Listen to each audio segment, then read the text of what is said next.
ಲೇಟಾಗಿ ಬೆಳಕಿಗೆ ಬಂದಿದೆ. ಡಿಸೆಂಬರ್ನಲ್ಲಿ ಮತ್ತು ಜನವರಿನಲ್ಲಿ ಆಗಿರ್ತಕ್ಕಂಥ ಘಟನೆ ಅದು ಯಾರಿಗೂ ಗೊತ್ತಾಗಿಲ್ಲ. ಆಮೇಲೆ ಅವ್ರು ಯಾರು ಎಲ್ಲೂ ಕಂಪ್ಲೇಂಟ್ ಕೊಡೋದಾಗಲಿ ಅಥವಾ ಹೇಳ್ಕೊಳ್ಳೋದಾಗಲಿ ಮಾಡಿಲ್ಲ. ಈಗ ಬಂದು ಕಂಪ್ಲೇಂಟ್ ಕೊಟ್ಟಿದ್ದಾರೆ.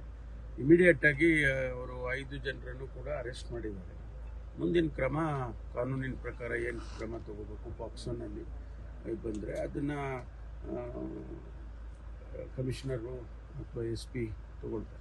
ಸರ್ ಹೇಮಾವತಿ ರೀತಿ ರಾಜಕೀಯ ಕರೆದು ಒಂದು ಸಭೆ ಮಾಡ್ಬೋದಲ್ಲ ಸರ್? ಸಾಕಷ್ಟು ಸಭೆಗಳನ್ನು ಮಾಡಿದ್ದೀವಿ.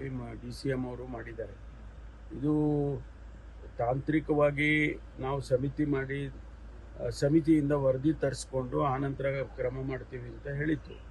ಅದರ ಪ್ರಕಾರ ವರದಿ ಬಂದಿದೆ. ವರದಿನಲ್ಲಿ ಕೂಡ ಇದು ಏನು ತೊಂದರೆ ಆಗೋದಿಲ್ಲ ಅಂತ ಹೇಳಿ ವರದಿ ಕೊಟ್ಟಿದ್ದಾರೆ. ಅದನ್ನು ಮುಂದೆ ಇಟ್ಕೊಂಡು ಕೆಲಸ ಪ್ರಾರಂಭ ಮಾಡಬೇಕು ಅಂತ ಇರಿಗೇಷನ್ ಡಿಪಾರ್ಟ್ಮೆಂಟಿಂದ ಸೂಚನೆ ಕೊಟ್ಟಿದ್ರು. ಹಾಗಾಗಿ ಕೆಲಸ ಪ್ರಾರಂಭ ಮಾಡಿದ್ದಾರೆ. ಈ ಮಧ್ಯೆ ಸ್ವಾಭಾವಿಕವಾಗಿ ಅಲ್ಲಿ ನಮಗೆ ತೊಂದರೆ ಆಗುತ್ತೆ ಅಂತ ರೈತ ಸಮುದಾಯದವರು ಮತ್ತು ವಿಶೇಷವಾಗಿ ಶಾಸಕರುಗಳು ಪ್ರೊಟೆಸ್ಟ್ ಮಾಡಿಸಿದ್ದಾರೆ. ನಾನೀಗ ತುಮಕೂರಿಗೆ ಹೋಗ್ತಾ ಇದ್ದೀನಿ. ಅಲ್ಲಿ ಹೇಮಾವತಿ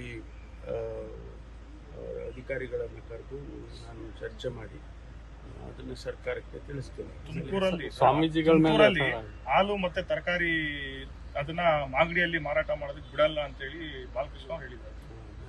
ಇಷ್ಟೊಂದು ದ್ವೇಷದ ಮಟ್ಟಿಗೆ ಇಲ್ಲ, ಅದು ನನಗೆ ಗೊತ್ತಿಲ್ಲ. ಒಬ್ಬರೊಬ್ಬರು ಶಾಸಕರುಗಳು ಸಂಯಮದಿಂದ ಹೋಗ್ಬೇಕಾಗ್ತದೆ. ಆದ್ರೆ ಆ ರೀತಿ ನನ್ಗೆ ಗೊತ್ತಿಲ್ಲ. ಹೇಳಿಕೆ ಬಂದಿರೋದು ನಾನು ನೋಡೋಣ. ಸರ್ ಸ್ವಾಮೀಜಿಗಳ ಮೇಲೆ FIR ಹಾಕಿದ್ದಾರೆ ಅನ್ನೋಂಥದ್ದು ವಿರೋಧ ಇದೆ. ನೋಡ್ಬೇಕು. ನಾನೀಗ ಅದಕ್ಕೆ ಹೋಗ್ತಾ ಇದ್ದೀನಿ. Yes sir, thank you sir.